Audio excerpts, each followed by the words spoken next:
जी, मेरा नाम अनुराग त्रिपाठी है और मैं यूपी के बीआईटी झांसी, जो उत्तर प्रदेश राज्य का राज्य सरकारी इंजीनियरिंग कॉलेज है, मैं वहाँ से आया हुआ हूँ। तो आप यहाँ पर मतलब कब से धरना दे रहे हैं और मतलब यहाँ कब से बैठे हुए हैं?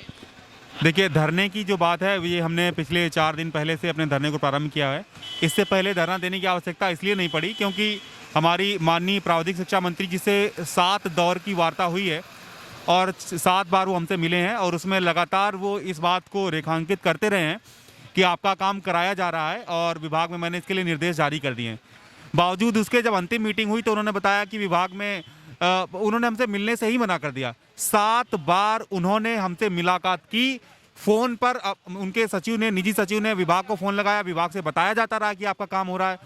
और बड़ी दुखद बात है कि विभाग के लोगों ने ना सिर्फ हम लोगों को बल्कि अपने खुद के मंत्री को अंधकार में रखा और उनके मंत्री जी इतना सामर्थ्य नहीं जुटा पा रहे हैं कि वो अपने सचिव से पूछ सकें कि आप इतने दिनों से हमको ये क्यों बता रहे थे कि आपका काम हो रहा है।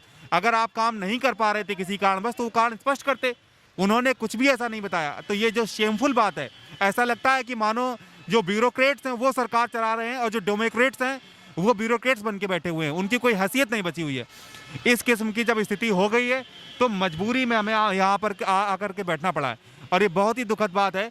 अगर वो आश्वासन नहीं देते तो भी हम चीज़ों को समझते, उनको और समझाने का प्रयास करते या और रास्ते पर जाते।